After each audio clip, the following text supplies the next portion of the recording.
चलिए next lecture में हम लोग इलेक्ट्रिक फील्ड इंटेंसिटी पे डिस्कशन हो रहा था। मैंने हॉलो स्फीयर के बता दिया, सॉलिड स्फीयर के बता दिए, conducting non conducting sphere, solid sphere के बता दिए इलेक्ट्रिक फील्ड इंटेंसिटी। ठीक है, ये सारे इलेक्ट्रिक फील्ड इंटेंसिटी मैंने आपको बता रखा है। इलेक्ट्रिक फील्ड देखिए, और फिजिक्स में ये चैप्टर मैंने स्टार्ट किया है आपको पढ़ाना, ये पहला चैप्टर है। मैं आपको इससे पहले भी बता चुका हूँ कि ये चैप्टर थोड़ा लेंथी है। इसके आगे कॉन्सेप्चुअल चैप्टर स्टार्ट होगा, इसमें फार्मूले बहुत हैं, ग्राफ बहुत है, रटना पड़ेगा और ये लेंथी ज़्यादा है, इसमें प्रॉब्लम्स की प्रैक्टिस करनी पड़ेगी। घबराइए मत, धैर्य रख करके पढ़ते रहिए। फिजिक्स में बड़ी मुसीबत ये है, मेडिकल के बच्चों को 90% बच्चों को इतना फिजिक्स टफ लगता है कि या तो वो फिजिक्स पढ़ते ही नहीं, छोड़ देते हैं, या पढ़ते हैं तो लगे ही रहते हैं इसी में, दूसरे सब्जेक्ट छोड़ देते हैं।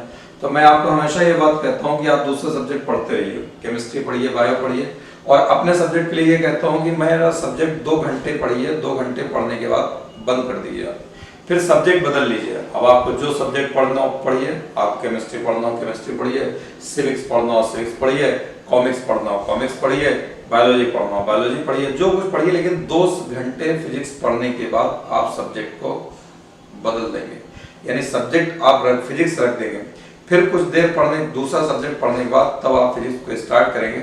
बहरहाल अगर आपको फिजिक्स कम लगकर आपको सपोज के लिए थोड़ा सा कमजोर लगती है तो आप थोड़ा सा टाइम और सब्जेक्ट के मुकाबले में अगर इसको 2 घंटे दे रहे हैं तो 3 घंटे दे दिए, लेकिन अलग अलग वक्त में देना पड़ेगा बाकी सब्जेक्ट को, क्योंकि आपको मेडिकल में नीट में रैंक लाने के लिए आपको हर सब्जेक्ट पे इक्वल कमांड रखना पड़ेगा, इसलिए टाइम का मैनेजमेंट भी हर सब्जेक्ट पे बराबर ही रखना पड़ेगा। ये बात अलग है, जो सब्जेक्ट आपका ज्यादा कमजोर है या ज्यादा प्रैक्टिस मांगता हो और सब्जेक्ट के मुकाबले में थोड़ा सा ज्यादा टाइम दे सकते हैं। हमारे सब्जेक्ट को आपको 2 घंटा देना है, लगे रहिए, ठीक है, और करते रहिए, घबराइए मत। अभी मैंने फिजिक्स स्टार्ट किया, आपका इलेक्ट्रोस्टैटिक्स से स्टार्ट किया है, धीरे धीरे अगर आप लगे रहेंगे, हम ज्यादा लंबी वीडियो भी नहीं बना रहे हैं, 35-40 मिनट की आपकी 40 मिनट की वीडियो बनाता हूँ, जिससे कि ये आपके जस्ट क्लास अगर लेता तो 80 मिनट या 90 मिनट के बराबर हो जाता है, यानी 1.5 घंटे की क्लास के बराबर होता है। इसलिए आप रेगुलर देखते रहिए, नोट्स रजिस्टर मेंटेन करते रहिए और प्रॉब्लम की प्रैक्टिस करिए। इस वीडियो के इस लेक्चर के अलावा आपको 2 घंटे पढ़ना है, नोट्स वगैरह बन जाएगा तब, ये ध्यान रखिएगा, ठीक है। तो देखिए, हमने आपको इलेक्ट्रिक फील्ड इंटेंसिटी जो आपको बताया था वो किसके वजह बताया था, सॉलिड नॉन कंडक्टिंग। मैं रिवाइज कर देता हूं, सॉलिड नॉन कंडक्टिंग स्फीयर की वजह से, सॉलिड नॉन कंडक्टिंग की वजह से अगर इलेक्ट्रिक फील्ड इंटेंसिटी जो आपको बताया था, ये यहाँ पर अभी मैंने आपको बताया था कि ये आउटसाइड ये सॉलिड, ठीक है, इसके चार्ज रख दिया गया, अंदर बाहर हर जगह आ जाएगा। ये चार्ज सरफेस तक रहता है और यहाँ से x डिस्टेंस पर अगर हम इलेक्ट्रिक फील्ड इंटेंसिटी निकालेंगे तो आउटसाइड निकल के आता है EO = KQ/x², where x greater than r, ठीक है, ये x वैल्यू r से ज्यादा होगा। और सरफेस पे निकालेंगे तो ये हो जाएगा, x को r के बराबर कर दो, यहाँ r रखोगे तो KQ/r² हो जाएगा। इनसाइड जो हो जाएगा, इनसाइड KQ × r/r³, ये आपको बताया था पिछले लेक्चर में, where r is less than big R। इसको एक दूसरे फॉर्म में ले सकते हैं, इसको एक दूसरे फॉर्म में लिखा जा सकता है, ये मैं बताने के लिए आपको यहाँ पर बता रहा हूँ। अगर इसकी वॉल्यूम चार्ज डेंसिटी के टर्म में इसको कैसे लिखें, इसका वॉल्यूम चार्ज डेंसिटी निकालें तो ρ = हो जाएगा Q यहाँ पर आ जाएगा 4/3 पाई × r³ ये आ जाएगा, ये रो के टर्म में, यानी Q की वैल्यू कितना आ जाएगा, Q की वैल्यू आ जाएगा ρ × 4/3 पाई × r³, ये इतना आ जाएगा। अभी हमने आपको बताया कि इनसाइड इलेक्ट्रिक फील्ड इंटेंसिटी होती है KQ स्मॉल r r³, तो याद रखिए K की जगह कितना रख देंगे, 1/4 पाई एप्सिलॉन, यहाँ 1/4 पाई एप्सिलॉन, ये हो जाएगा इनटू Q × r/r³, ये रहेगा r³, यहाँ पर हो जाएगा 1/4 पाई एप्सिलॉन। Q के प्लेस पर ये रखो, ρ × 4/3 पाई × 4/3 पाई ऊपर रहेगा, r³, ये इतना रहेगा, और नीचे ये 4/3 पाई r³, नीचे r³ ये रहेगा, ठीक है, ये इतना रहेगा, इनटू स्मॉल r ये रहेगा। तो अब आप इसको देखिए, यहाँ से 4 पाई कैंसिल, r³ कैंसिल, तो बचा कितना अपने पास, ρ × r/3 एप्सिलॉन नॉट।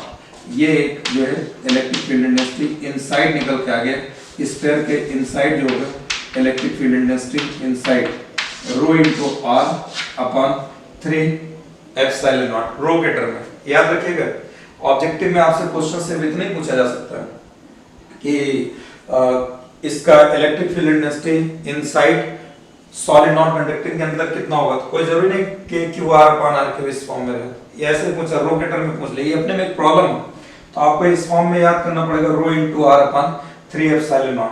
ठीक है, तो आप ये याद करिए। अच्छा यहाँ भी देखिए ई इनसाइड क्या है, ई इनसाइड अगर है यहाँ पर ये rho constant 3 epsilon naught constant directly proportional क्या हो जाएगा आर के।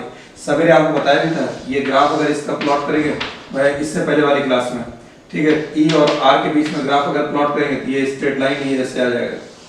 ठीक, ये स्ट्रेट लाइन इनसाइड के लिए है केवल, आउट यहाँ तक सरफेस पे आ जाएगा। इसके बाद जो है 1/x² का ग्राफ आ जाता है, ये इनसाइड के लिए ग्राफ आ जाता है इतना। इसके बाद आगे अगर जाएंगे आउटसाइड अगर जाते हैं, आउटसाइड जाएंगे तो आउटसाइड ग्राफ फिर ये ऐसे आ जाएगा यहाँ पे 1/x² का ग्राफ 1 ये यहाँ पर ये तो इनसाइड यहाँ पे x = r हो जाएगा। ठीक, इसके आगे जो है ग्राफ ये ऐसे चला जाएगा, ये प्रोपोर्शनल 1/x² आ जाएगा, ये इनसाइड ग्राफ आ जाएगा, ये डायरेक्टली प्रोपोर्शनल कितना हो जाएगा, ये डायरेक्टली प्रोपोर्शनल r के बराबर ये इतना आ जाएगा।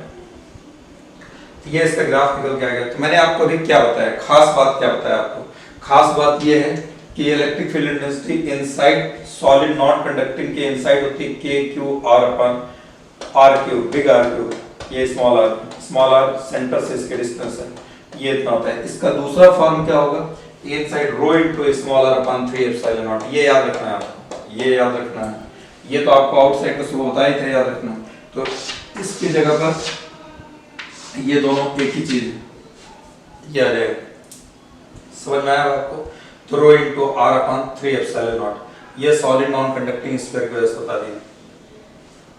अब हम लेते हैं हॉलो सिलेंडर लेते हैं। हॉलो सिलेंडर के आउटसाइड सरफेस पे इनसाइड इलेक्ट्रिक फील्ड इंटेंसिटी देते हैं। फिर हॉलो सिलेंडर में भी आपका हॉलो सिलेंडर हो या सॉलिड कंडक्टिंग सिलेंडर हो, दोनों का रिजल्ट एक ही आएगा क्योंकि चार्ज सरफेस पे नहीं आता है, चार्ज इनसाइड नहीं आएगा, सरफेस पे रहेगा। हॉलो है तो सरफेस पे रहेगा, सॉलिड है कंडक्टिंग है तो पोटेंशियल डिफरेंस 0 हो जाता है। सुबह इससे पहले वाली क्लास में बताया आपको, ठीक है। तो अब जो है यहाँ पर अब हम देखते हैं हॉलो सिलेंडर की वजह से।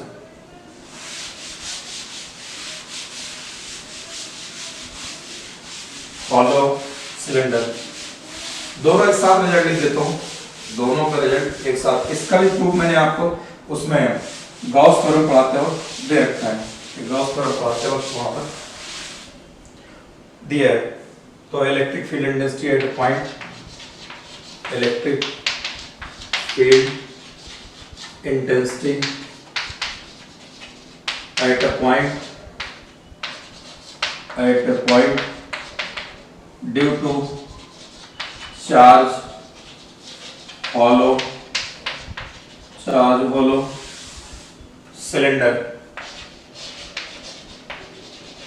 इसकी वजह से, और सॉलिड कंडक्टिंग सिलेंडर और सॉलिड कंडक्टिंग कंडक्टर कोई भी होगा उसके अंदर चार्ज नहीं आएगा, पोटेंशियल डिफरेंस 0 होगा उसके अंदर। तो उसके अंदर कंडक्टर के अंदर इलेक्ट्रिक फील्ड इंटेंसिटी 0 होती है, चाहे सॉलिड वो सिलेंडर हो, सॉलिड स्फीयर हो, चाहे सॉलिड ऐसे कोई भी इररेगुलर शेप की बॉडी होगी, तब भी कंडक्टर के अंदर इलेक्ट्रिक फील्ड इंटेंसिटी 0 होगी। सॉलिड कंडक्टिंग सिलेंडर, दोनों वजह से एक ही रिजल्ट आता है। तो यहाँ देखिए अब ये हम एक सिलेंडर ले लिए, ये इसकी फिगर बनाते हैं। यहाँ पर ये सिलेंडर, यहाँ पर सिलेंडर ये है, यहाँ पर चार्ज मान लेते हैं। चार्ज कहाँ होगा, इसके सरफेस पे होगा, चार्ज ये ऐसे सरफेस पे होगा। सिलेंडर तो आपको पता है चार्ज कहाँ पे आएगा, सिलेंडर इसके सरफेस पे लेंगे, ये ऐसे यहाँ पर ये प्लस ये प्लस ये प्लस, यहाँ पर चार्ज सिलेंडर इस तरीके से होगा। ये तो आपको दो लाइन दिख रही है। 3D फिगर कैसे होगी इसके, आपको सिलेंडर दिखाता हूँ, बेलन जैसे होता है, बेलन सिलेंडर होता है, दिखाता हूँ आपको।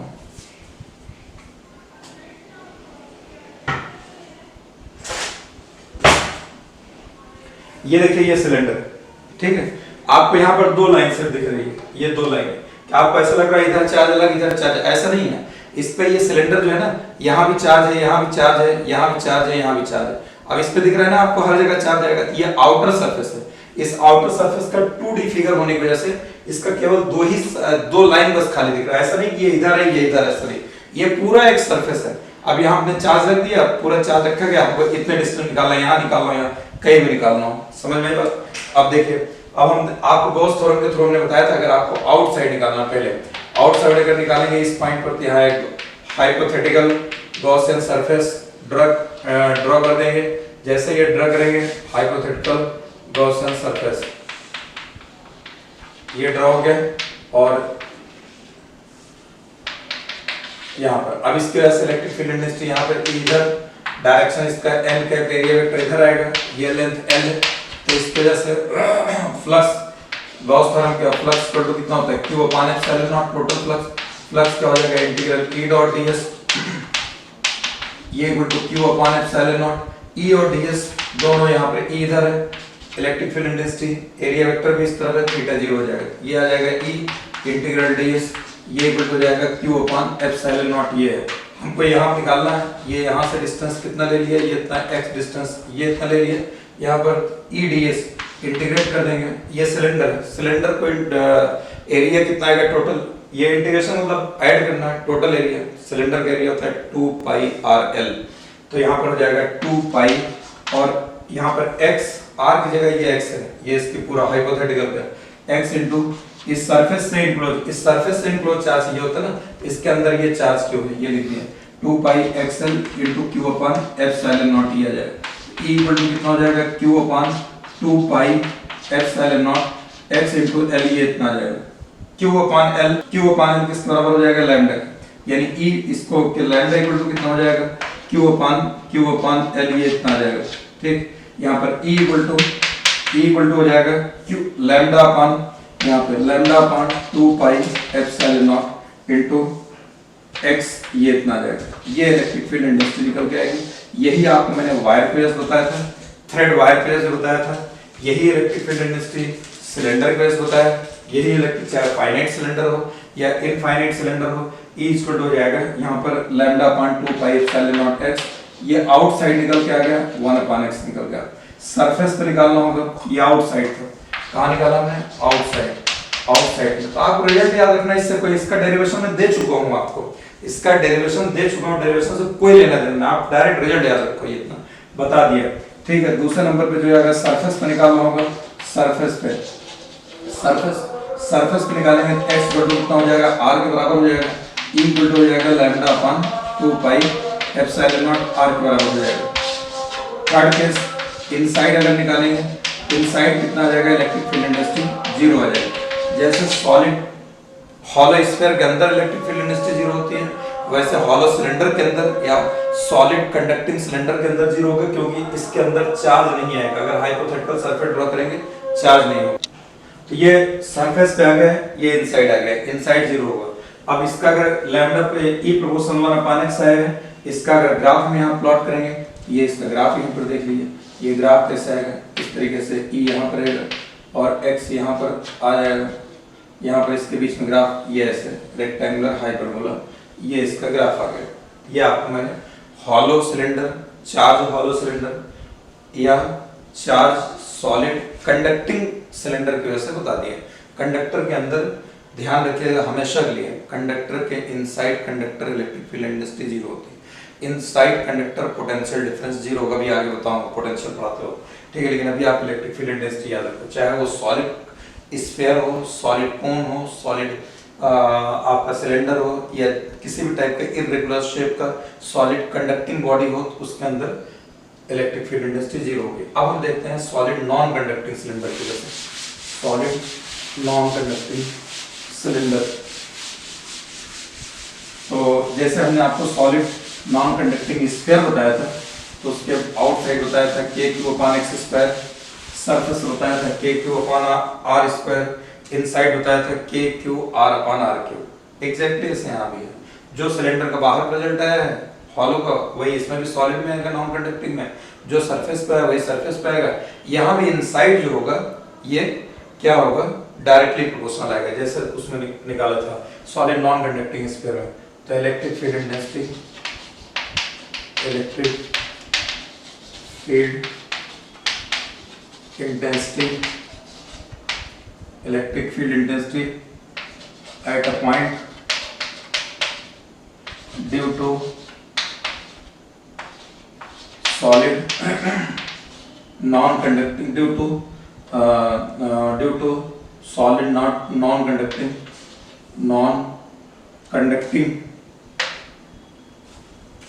solid non-conducting charge cylinder।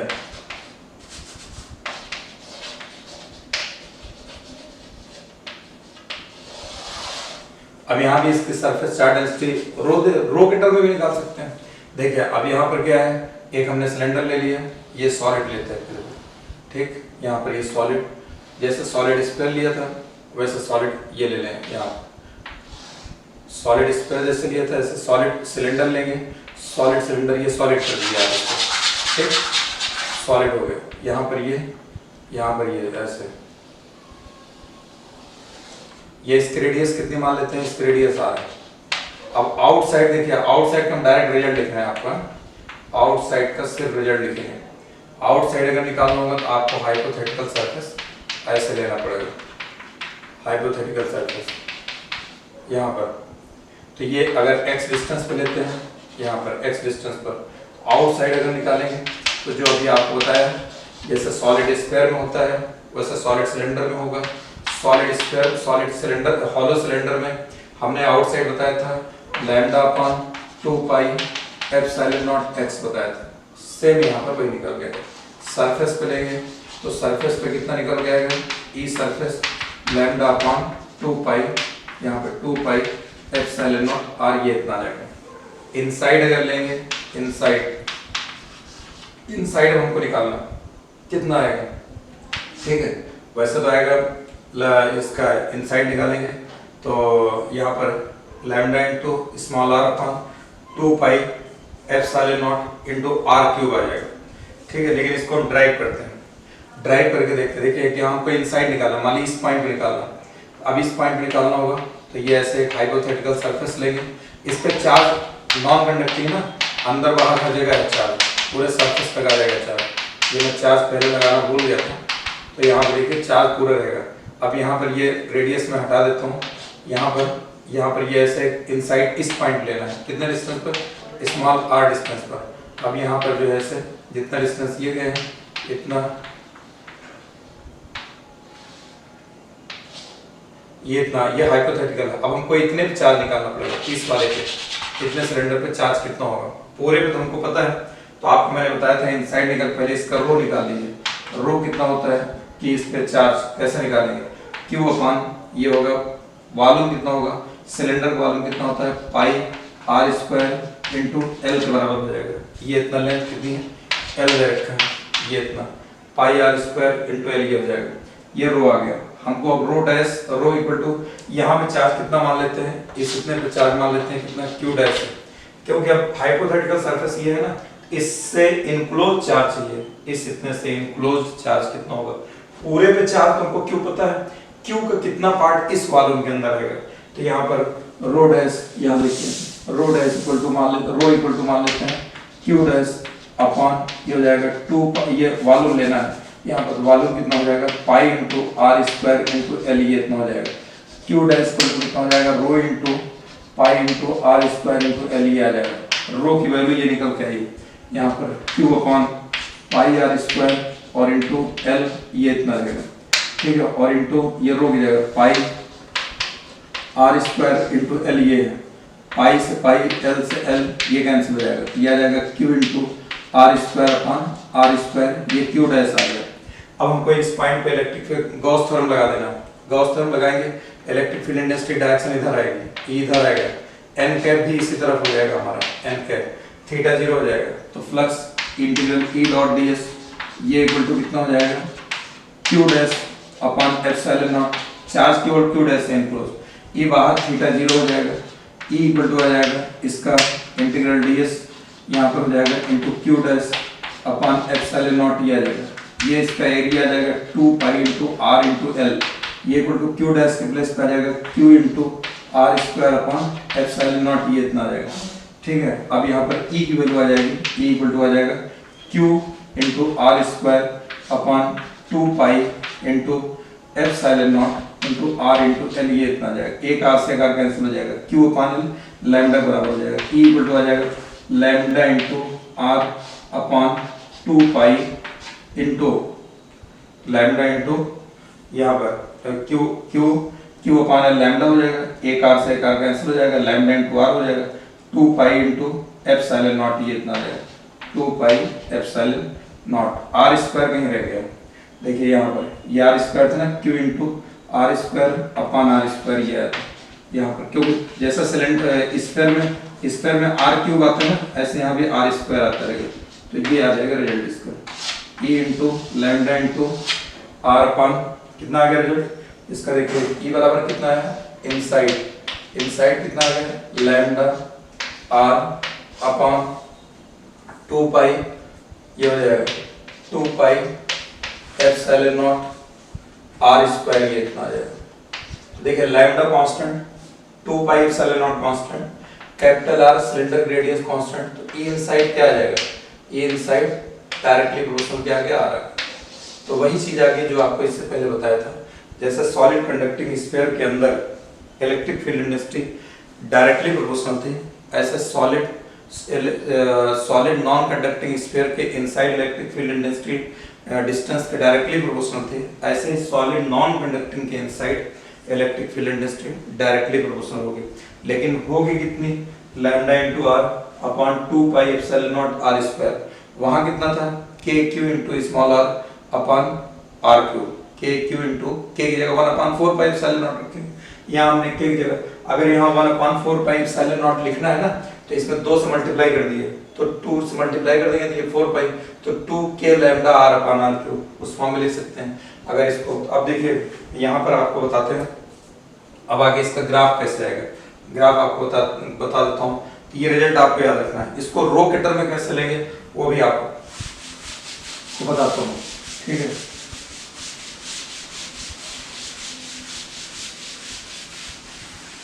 देखिए इसका ग्राफ अगर हम बनाते हैं, इसका ग्राफ कहिए, अगर हम इसे नीचे बना दें, ये ऐसे जो फिगर बनी हुई है इसके नीचे अगर बनाते हैं तो यहाँ से यहाँ तक देखिए इसके अंदर बनाते हैं ये ग्राफ, ये इधर ले लेते हैं, ये इनसाइड है यहाँ तक, ये बीच की एक्सिस हो गई, ये सॉलिड सिलेंडर है हमारा, सिलेंडर की रेडियस आ रही है, यहाँ तक जो है इनसाइड है, ये ऐसे लेके यहाँ तक, तो यहाँ तक electric field intensity directly proportional जाएगी, डायरेक्टली प्रोपोर्शनल जाएगी तो ये ऐसे जाएगा, ये ऐसे, ठीक।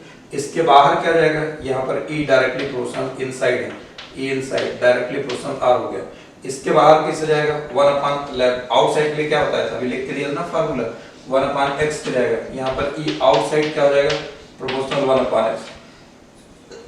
यही ग्राफ आपको मोर और लेस क्वेश्चन बताया था सॉलिड नॉन कंडक्टिंग के अंदर, तो ये सिलेंडर वाली लाइन हो गई, सेंटर से सरफेस तक इनसाइड क्या जाएगा, ये डायरेक्टली प्रोपोर्शनल, इसके बाद ये आ जाएगा।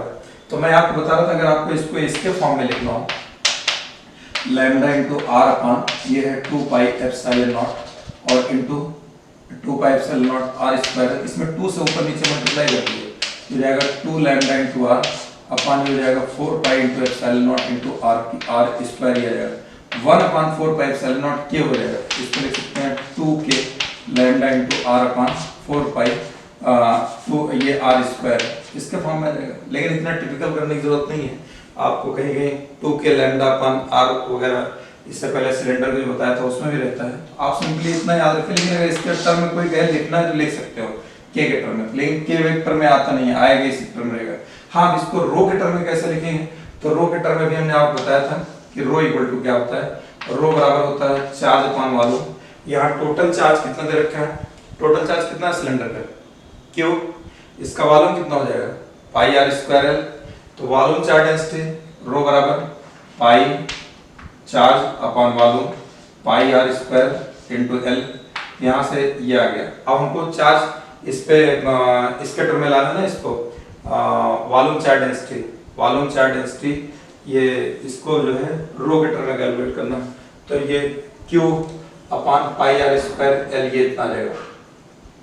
यहाँ पर 1/4 पाई एप्सिलॉन नॉट और रो के टर्म में लाते हैं, तो रो के टर्म में लाने के लिए यहाँ पर देखिए ई इनसाइड कितना दे रखा है हमको, ई इनसाइड वाला हम रिजल्ट लिखते हैं, ये Q upon pi are square l को रो लिखा जा सकता है, यानी हम Q अपॉन एल को लैम्डा लिख सकते हैं ना, तो रो इक्वल टू हो जाएगा ये रो बराबर Q upon L lambda upon pi are square, ये हो जाएगा लैम्डा की वैल्यू यहाँ से निकालेंगे, लैम्डा इक्वल टू हो जाएगा rho into pi are square, ये इतना आ जाएगा, लैम्डा इक्वल टू हो जाएगा rho into pi are square, यहाँ से निकाल लीजिए।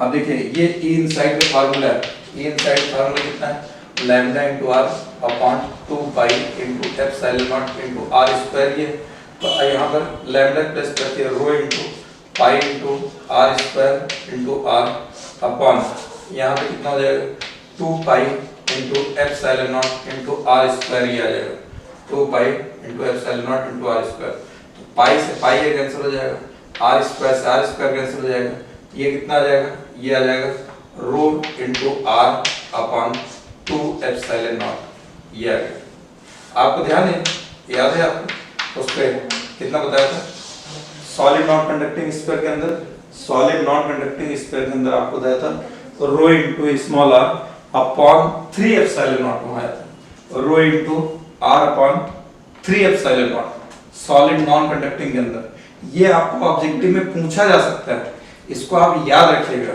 इसको आप याद रखिएगा, ठीक है, ये कोई जरूरी नहीं आप याद रखिए, वो वाला रिजल्ट याद रखिए जो आपको ये बता दिया था यहाँ पर, ठीक, ये आपको याद रखना है ये, लेकिन ये इनसाइड निकालना होगा तो वो रिजल्ट है, वहां भी डायरेक्टली रूप समझा रहा है स्मॉल आर, यहाँ भी स्मॉल आर है, यहाँ रो 0.2 एप्सिलॉन नॉट, वहां भी lambda 0.2 pi epsilon naught r square, वो भी कांस्टेंट है, यहाँ रो 0.2 एप्सिलॉन नॉट और ये कांस्टेंट है, तो ये क्या हो गया, ये ई इनसाइड निकल करके आ गया रो के टर्म में, ये याद रखिएगा। सो अभी हम आपको ऐसे 2-3 दफे इसकी प्रैक्टिस कराएंगे, याद हो जाएगा। सॉलिड नॉन कंडक्टिंग स्फीयर के inside electric field intensity K Q small r upon r cube, या rho into small r upon 3 epsilon naught, ठीक। सॉलिड नॉन कंडक्टिंग सिलेंडर के inside electric field intensity lambda into small r upon 2 pi epsilon naught r square, या rho into small r upon यहाँ पे 2 epsilon not है। ये घुमा टहला करके ऑब्जेक्टिव में क्वेश्चन बनाए जाते हैं, ये पूछा जाएगा इस तरीके से, तो आप इसको याद रखिएगा। ये मैंने आपको इलेक्ट्रिक फील्ड इंटेंसिटी बता दी है। अब देखिए इलेक्ट्रिक फील्ड इंटेंसिटी की एक मैं समरी लेता हूँ आपके सामने कि इलेक्ट्रिक फील्ड इंटेंसिटी मैंने किस किस की वजह से बताया, फिर इस पे कैसे कैसे ऑब्जेक्टिव क्वेश्चंस बनेंगे ये भी आपको दिखाता हूँ। इस चैप्टर में फार्मूले बहुत है, आपको याद बहुत करना पड़ेगा, इसलिए मैं बार बार आपको याद दिलाता हूँ, हर दफे आकर के एक हर क्लास में एक रिवीजन जरूर ले लेता हूँ। देखिए क्या क्या आपने पढ़ा अभी तक। अब देखिए आपको बताता हूँ इलेक्ट्रिक फील्ड इंटेंसिटी से रिलेटेड जो चीजें आपने पढ़ रखी हैं, कल भी मैंने हिंट दिया था। अभी इसमें देखिए सारे फार्मूले देने के बाद आपको इस पे एक ऑब्जेक्टिव कैसे प्रॉब्लम बनेगी वो आपको डायरेक्ट फार्मूलों से बेस्ड आपको बताता हूँ। तो देखिए कल भी मैंने आपको रिवाइज करा दिया था, ध्यान दीजिए। कल आपको बताया था इलेक्ट्रिक फील्ड इंटेंसिटी, इससे पहले वाली क्लास में E equal to F by q, point charge की वजह से बताया था, यहाँ पे क्यू चार्ज है, ये है x इधर, E इक्वल टू है के क्यू अपॉन एक्स स्क्वायर, ये इतना आ गया के q upon x square. Ring की वजह से अगर निकालेंगे, रिंग की वजह से किसी पॉइंट पर x डिस्टेंस पर रेडियस अगर r रहेगी तो इसकी वजह से आ जाएगा इसके एक्सिस पे k Q into x upon r square plus x square की पावर 3/2। ध्यान रखिएगा यहाँ x मत भूल जाइएगा, ठीक। बच्चे बोलते हैं के क्यू अपॉन इतना बोल देते हैं, ठीक है, या अंडर रूट बोल देंगे 3/2 की जगह। सेंटर पे बताया था 0 आएगा, मैक्सिमम बताया था r अपॉन रूट 2 मिलेगा प्लस माइनस, और मैक्सिमम इलेक्ट्रिक फील्ड इंटेंसिटी जो आएगी ये maximum 2 k q upon 3√3 are square, ये इतना आ जाएगा 2 k q upon 3√3 are square, ये इतना आ गया 2 के क्यू। ये आपको रिंग वेज बताया था। हाफ रिंग वेज भी मैंने आपको बता दिया था, अगर वैसे मैंने इसको याद कर लिए कहीं एक दफे जे मेन में पूछा गया तो आप E equal to 2 k q upon pi are square ये बताया था, और इसके बाद 1/4 रिंग की वजह से 1/4 की वजह से 1/4 की वजह से सेंटर पे जो आएगा इलेक्ट्रिक फील्ड इंटेंसिटी ये ऐसे जाएगी यहाँ पर, ये आपको बताया इलेक्ट्रिक फील्ड इंटेंसिटी 2√2 और ये जाएगा KQ/πr²। बहरहाल देख लीजिए जहाँ तक है सही लिख रहे हैं, एक दफे रजिस्टर पलट के देख लीजिएगा नोटबुक, हम भी भूल जाते हैं इतने फार्मूले को याद नहीं करते हैं। ये तो आपको याद करा रहा हूँ, आपको याद कराते कराते हमको भी याद हो जाता है, तो आप चेक करते रहिएगा। ये आ गया, अभी आप सामने हैं नहीं दिखाई नहीं पड़ रहे हैं। देखिए मैं लाइव क्लास की कुछ कोशिश करूंगा कि कैसे आपसे एक दफे कनेक्ट हो जाऊं रूबरू हो करके।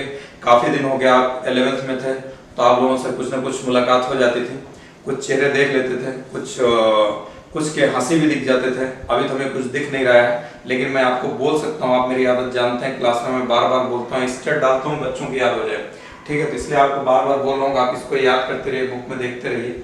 हमारा बस बार बार रिपीट करने का मकसद है कि आप भूलेंगे जरूर इसको, तो इसको याद कराने के लिए आपको बार बार बोलता हूँ। अब इस पर कैसे प्रॉब्लम बनेगी वो आगे मैं आपको बता रहा हूँ। फिर इसके बाद मैंने आपको डिस्क की वजह से बताया इलेक्ट्रिक फील्ड इंटेंसिटी, इसके एक्सिस पर ये इक्वल टू σ/2ε0 और ये हो जाएगा 1 - x/√r² + x²। ये डिस्क की वजह से बताया। सेंटर पे अगर निकालेंगे तो σ/2ε0 ये इतना निकल के आता है सेंटर पे। डिस्क के बाद मैंने आपको जो है हॉलो स्फीयर की वजह से बताया, इलेक्ट्रिक थिन चार्ज शीट की वजह से बताया, थिन चार्ज शीट की वजह से इलेक्ट्रिक फील्ड इंटेंसिटी σ/2ε0 बताया, ये थिन की वजह से। और थिक की वजह से आपको बताया था, थिक की वजह से electric field intensity E thick ये इक्वल टू बताया था σ/ε0 ये बताया। हॉलो स्फीयर की वजह से electric field intensity, hollow sphere की वजह से, हॉलो स्फीयर की वजह से आउटसाइड निकाल के दिया EO equal to KQ/x²। Surface पे ये हो जाएगा सर KQ/r²। इनसाइड कितना बताया, इनसाइड 0 बताया। इसका ग्राफ भी आपको बता देता, ग्राफ यहाँ बता नहीं रहे तभी बता देते हैं। और हॉलो ये बताया हॉलो स्फीयर की वजह से, और सॉलिड कंडक्टिंग स्फीयर की वजह से बताया, सॉलिड यहाँ पर कंडक्टिंग स्फीयर की वजह से सेम रिजल्ट यही रहेगा।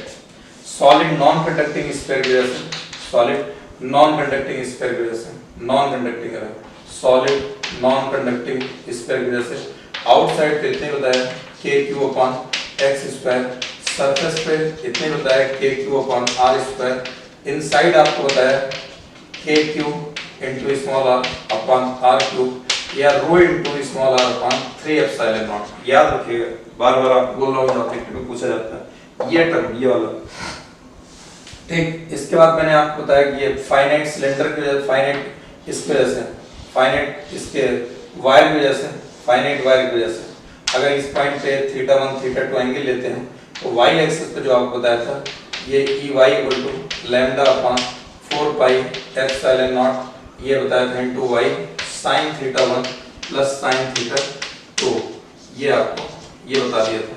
और इधर x एक्सिस पे जो बताया था, x एक्सिस की तरफ ये EX बताया था, EX इक्वल टू λ/4πε0 और आगे बताया था cos θ1 माइनस cos θ2। याद करिए, बता रखा हूँ। अब अगर इसको इनफाइनाइट कर देते हैं, इनफाइनाइट, तो इनफाइनाइट के लिए मैंने आपको बताया था इनफाइनाइट केस में, तो इनफाइनाइट अब ये रब कर रहा हूँ, ध्यान दीजिएगा। अभी आपको इस तरह के बेस इसी उत्तर में घुमा के पूछता हूँ दूसरे तरीके से। इनफाइनाइट की वजह से अगर बताया था, इनफाइनाइट की वजह से वाई डिस्टेंस अगर निकालना है यहाँ पर इस पॉइंट पे, तो λ/e की वैल्यू निकल के आता है, बस केवल एक ही डायरेक्शन में आएगा, λ/, ये आया था 2πε0 into y। ये सिलेंडर वाला केस आया था जो अभी आपको बताया। ये अगर इसको आप ऐसे लिखना चाहें जैसे अभी आपको बताया था, 2 से मल्टीप्लाई कर दो 4πε0, 1/4πε0 ये क्या हो जाएगा, ऊपर 2 आ जाएगा, 2k/y ये इतना जाएगा। और करके लिखना चाहे ऐसे लिख दिए। और इस सेमी इनफाइनाइट की वजह से अगर आपको निकालना होगा इस पॉइंट पर इसकी डायरेक्शन ऐसे इधर आएगी और वैसे ये यहाँ से और इस जगह से दोनों से 45 एंगल बनाता है, 45 की, और ये E इक्वल टू इसमें निकल के आता है, यहाँ पर आता है E इक्वल टू λ/2√2 ये आ जाएगा π/ε0 y ये इतना आएगा। ये आपको बताया था। हॉलो सिलेंडर की वजह से बताया था, हॉलो सिलेंडर है ये भी थोड़ी देर पहले आपको इसी क्लास में बताया। आउटसाइड अगर इस पे देखेंगे, आउटसाइड तो λ/2πε0 x, ये आपको भी जैसे ये ऊपर बताया यही वाला, ये चाहे ये हो और ये हो, ये भी पतला वायर भी सिलेंडर ही होता है, ये भी चाहे इसको आप 2k λ/2k ये क्या लिखा जा सकता है 2k, यहाँ पे 2k हो जाएगा ना, इंटू लैम्डा भी रहेगा, इंटू लैम्डा, 2k की जगह ये लैम्डा भी रहेगा यहाँ पर, यहाँ 2k लैम्डा अपॉन x इसको भी लिख सकते हैं, ठीक है।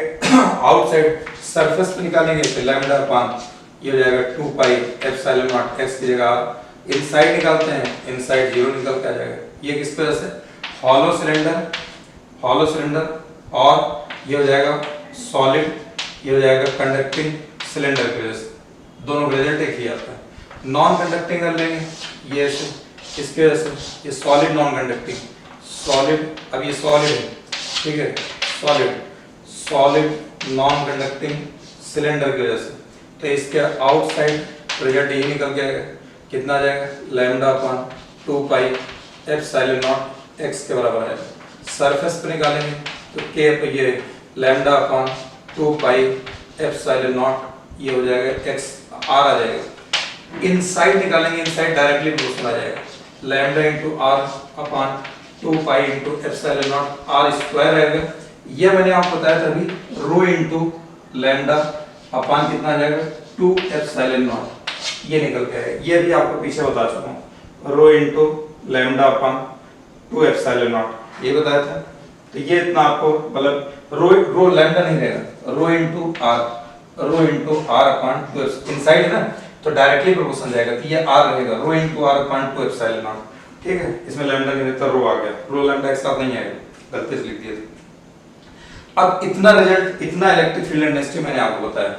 देखिए अब इसमें सवाल क्या पूछेगा, पहला सवाल अब मैं ये सब रब कर रहा हूँ इसमें, अब देखिए इसी पे जितने फार्मूले लिखे हैं कैसे सवाल पूछे जाएंगे, छोटे छोटे, ये चैप्टर लेंदी है, मैं आपको बार बार बोलूँगा। अब आपसे कोई पूछे, ये मैंने सारे फार्मूले रब कर रहे हैं, अब आपसे कोई पूछे आप वो बताइए किसकी वजह से electric field intensity distance independent होती है। इलेक्ट्रिक फील्ड इंटेंसिटी डिस्टेंस पर डिपेंड नहीं करती, किस उसकी वजह से। अगर हम कैलकुलेट करते हैं किसकी वजह से electric field intensity distance independent, अगर आपसे सवाल पूछा जाए डिस्टेंस इंडिपेंडेंट, तो ये आप सवाल कैसे बताएंगे, electric field intensity distance independent, पहला पार्ट, ठीक। तो बताइए आप लोग इतना पहले रटा दी, बताइए आप, इससे पहले आपको मैंने प्रीवियस क्लास में बता रखा है, अभी भी आपको सारे फार्मूले बता रखा, सब आपने देखा, रजिस्टर आपके सामने रखा हुआ होगा, देख के बोलिए। इलेक्ट्रिक फील्ड इंटेंसिटी डिस्टेंस पे डिपेंड करती ही नहीं, किस वजह से, थिन शीट की वजह से। ग्राफ भी बताया था किस पे, थिन शीट की वजह से इलेक्ट्रिक फील्ड इंटेंसिटी डिपेंड नहीं करती, जहां सिग्मा अपॉन 2 है, थिन या थिक शीट, ठीक। दूसरा बात पूछेगा किस केस में इलेक्ट्रिक फील्ड इंटेंसिटी डिस्टेंस के डायरेक्टली प्रोपोर्शनल होती है, बोलिए किस केस में इलेक्ट्रिक फील्ड इंटेंसिटी डिस्टेंस के डायरेक्टली प्रोपोर्शनल। तो डायरेक्टली प्रोपोर्शनल किसमें होती है, सॉलिड नॉन कंडक्टिंग स्फीयर के इनसाइड या सॉलिड नॉन कंडक्टिंग सिलेंडर के inside electric field intensity non conducting cylinder, inside electric field intensity solid non conducting sphere के अंदर इलेक्ट्रिक फील्ड इंटेंसिटी डिस्टेंस के डायरेक्टली प्रोपोर्शनल निकल के आती है, ठीक। इलेक्ट्रिक फील्ड इंटेंसिटी डिस्टेंस के इनवर्सली प्रोपोर्शनल किसमें होगी, इनवर्सली प्रोपोर्शनल, तो इनवर्सली प्रोपोर्शनल होगी थिन वायर चार्ज थ्रेड, उसमें कितना बताया था, चार्ज थ्रेड को देखिए अभी यहाँ लिख के दिया था ना आपको, lambda upon 2 pi epsilon not y, ये हटा दीजिए लैम्डा, ये इलेक्ट्रिक फील्ड इंटेंसिटी क्या हो गया, ये कांस्टेंट 1 अपॉन y। या हॉलो सिलेंडर सॉलिड सिलेंडर के आउटसाइड देखिए वहां भी यही रिजल्ट आता है, तो उस पे आ जाएगा इलेक्ट्रिक फील्ड इंटेंसिटी ये होती है डिस्टेंस के स्क्वायर के इनवर्सली प्रोपोर्शनल। तो इसमें हॉलो स्फीयर के आउटसाइड, सॉलिड स्फीयर के आउटसाइड, पॉइंट चार्ज स्फीयर के आउटसाइड। अब जो है और बताइए आप, इलेक्ट्रिक फील्ड इंटेंसिटी क्यूब के इनवर्सली प्रोपोर्शनल किसे में, दिमाग डालिए, दिमाग पे जोर डालिए, थोड़ा सोचिए कहां पर होगी इलेक्ट्रिक फील्ड इंटेंसिटी क्यूब के प्रोपोर्शनल, किस केस में होता है। अब कुछ बच्चे बोलते हैं सर डिस्क में होगा, रिंग में होगा, वहां होगा, ये अभी मैंने आपको नहीं बताया, ये आपको अभी नहीं बताया, लेकिन होता है। कहाँ पे आएगा, अभी डायपोल की वजह से जब हम लोग इलेक्ट्रिक फील्ड इंटेंसिटी पढ़ेंगे तो वहां पर इलेक्ट्रिक फील्ड इंटेंसिटी क्यूब के इनवर्सली प्रोपोर्शनल आएगा, ठीक है। ये आ गया, तो इतना मैंने, ये डायरेक्ट ऐसे प्रॉब्लम बन जाती है इस पर। किस पे ऐसे डिस्टेंस के लिमिट 4 ऑप्शन उसमें दे दिया जाएगा, रिंग दे दिया जाएगा, डिस्क दे दिया जाएगा, हॉलो स्फीयर, थिन शीट, ठीक, डायरेक्टली प्रोपोर्शनल, तो ऐसे इसका भी ऑप्शन दे दिया जाएगा इनवर्सली प्रोपोर्शनल। तो ऐसे प्रॉब्लम बनती है, ये आपको सब डिटेल में मालूम होना चाहिए। ये मैंने आपको इलेक्ट्रिक फील्ड इंडस्ट्री इतनी चीजों को जैसे बता दिया। अब इलेक्ट्रिक फील्ड इंडस्ट्री जो बच रही है वो डाइपोल वजह, जो कि ये आएगा क्यूब के इनवर्सली प्रोपोर्शनल। तो डाइपोल अभी बाद में आएगा। डाइपोल को पढ़ने से पहले हम इलेक्ट्रिक फील्ड इंडस्ट्री पढ़ चुके, जहां जहां इलेक्ट्रिक फील्ड इंडस्ट्री पढ़ चुके हैं वहां वहां हमें निकालना पड़ेगा इलेक्ट्रिक पोटेंशियल। तो अगला टॉपिक हम लोगों का जो आएगा वो क्या आएगा, इलेक्ट्रिक पोटेंशियल। अब नेक्स्ट टॉपिक जो स्टार्ट होगा वो कहां से स्टार्ट होगा, इलेक्ट्रिक पोटेंशियल।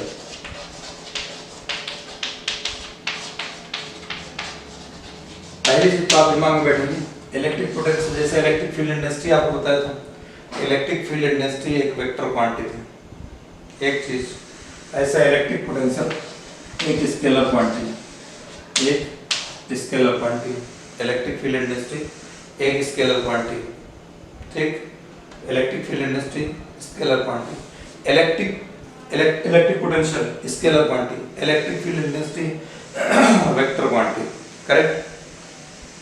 हमने आपको बताया था कि इलेक्ट्रिक फील्ड इंडस्ट्री में चार्जेस का साइन नहीं लिया जाता है, चार्जेस के साइन की वजह से उसकी डायरेक्शन देखी जाती है।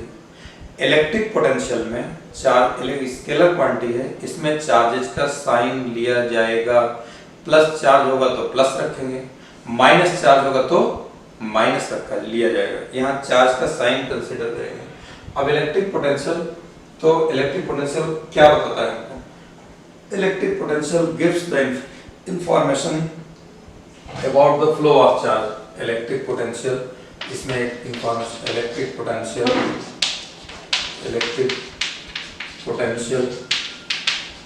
gives the information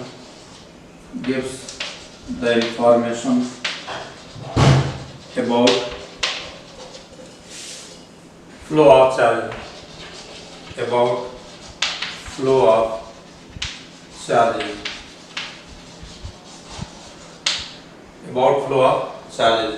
अब क्या होता है, पॉजिटिव चार्जेज जो होते हैं, आपको मैं इलेक्ट्रिक लाइंस ऑफ फोर्स की प्रॉपर्टी भी बता चुका हूँ कि इलेक्ट्रिक लाइंस ऑफ फोर्स की प्रॉपर्टी होती है कि electric lines of forces higher potential से लोअर पोटेंशियल की तरफ फ्लो होती है। तो वहां पर जो हो जाएगा positive charges flows from higher potential to lower potential, higher potential to lower potential। ये मैंने आपको बताया भी था, एक आपको बताया था जब भी कोई चार्ज पार्टिकल उस पर रखा जाता है इलेक्ट्रिक फील्ड में रखा जाता है प्लस चार्ज, तो उस पर क्यूई फोर्स लगेगा। अब जैसे ये चार्ज, ये इलेक्ट्रिक लाइंस ऑफ फोर्स है, यहाँ अगर आप प्लस क्यू चार्ज रख देंगे तो इस पर फोर्स किधर लगेगा, फील्ड के डायरेक्शन में क्यू, इधर फोर्स लगेगा, प्लस चार्ज इसी तरफ फ्लो होगा ना, हायर पोटेंशियल से लोअर इस तरफ जाएगा। और इलेक्ट्रिक लाइंस ऑफ फोर्स की प्रॉपर्टी आपको बता चुका हूँ, इलेक्ट्रिक लाइंस ऑफ फोर्स है हायर पोटेंशियल से लोअर पोटेंशियल, जैसे जैसे आगे बढ़ रहा है पोटेंशियल कम हो रहा है, यानी चार्ज भी प्लस से माइनस से हायर पोटेंशियल से लोअर पोटेंशियल की तरफ चला जाएगा। negative charges flows from lower potential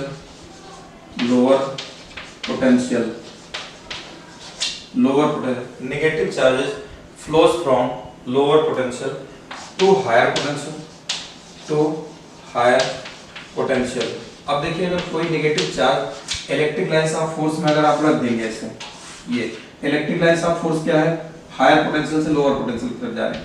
अब अगर माइनस क्यू चार्ज अगर आप यहाँ रखिएगा, ये इलेक्ट्रिक फील्ड है, इस पर फोर्स किधर लगेगा, क्यू ई इधर लग जाएगा। तो जब क्यू इधर लग जाएगा चार्ज इधर से इधर की तरफ फ्लो करेगा, यानी किधर जा रहा है, लोअर पोटेंशियल से हायर पोटेंशियल की तरफ फ्लो करेगा। ये तो इसके बारे में बता दिया। अब इलेक्ट्रिक पोटेंशियल की एग्जैक्ट डेफिनेशन क्या होती है, इलेक्ट्रिक पोटेंशियल की एग्जैक्ट डेफिनेशन क्या होती है, अब इसके बारे में हम लोग नेक्स्ट क्लास में डिस्कस करेंगे, ठीक है। तो आज मैंने आपको इलेक्ट्रिक फील्ड इंडस्ट्री कंप्लीट करके, अभी जबकि डाइपोल का बचा हुआ है, इसका पूरा आप अच्छे से रजिस्टर बना लीजिए। इस पर अगला टेस्ट पेपर आपका इलेक्ट्रिक फील्ड इंडस्ट्री भी लेंगे, ठीक है। नेक्स्ट पेपर जो है हम आपको मैसेज डाल देंगे, सिलेबस का डाल देंगे, टाइमिंग का डाल देंगे। मोस्ट प्रोबेबली संडे को टेस्ट लेंगे आपका, जैसे इस संडे को लिया था, ठीक है। अब आप रेडी हो जाइए बिल्कुल। अभी तक आपने पेंडेमिक में कोई फिजिक्स नहीं पढ़ा, कोई दिक्कत की बात नहीं, फिर से स्टार्ट हो जाओ, अब एनर्जेटिक हो जाओ। अब तुम्हें नांदेड़ अभी नहीं आना है, अब तुमको घर पे बैठकर पढ़ना है। इसका फायदा उठाइए और मेरे साथ जुड़े रहिए। कोई डाउट प्रॉब्लम आए बताइए, नर्वस हो, समझ में ना आए, डिप्रेशन में जाए, बात करो मेरे कॉन्टैक्ट नंबर पे। ओके।